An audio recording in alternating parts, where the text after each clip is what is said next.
Ey, sentrga, sen aytasan sentrga borar, sentrda zakaz qilish ko'p deysan. Qayoqqa jiramiz endi? Mana qayoqqa jiramiz? Bu 3 soat bo'ldi biz ushtu aylanib yuribmiz. Shuning xabaring bormi? Qayoqqa jiramiz endi?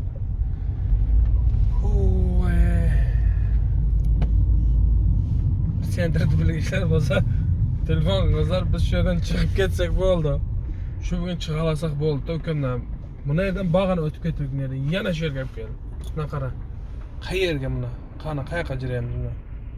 Buni anasini buni. Ha, 4 tomoning qubula.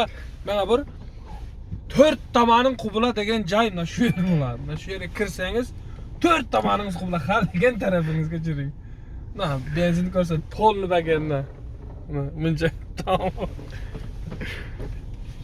Senning kuryerdi. Ana joyga tushdi yana. Ha, shutib aylantirib apparatda yana bu yoqdan keladi bu. Hoy, Xudo sabr ber. Shunanga vayna sentrga kelsangiz, birinchi maslahatingda keyin bo'lmasa kelib jotmang.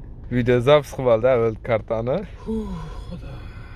Shu kartasini chiz degan men aytganda chizmaganda shular shunday chizish kerak edi. Stalin ham gapga kirmagan. Nito chizdi. Canım sağ olasın.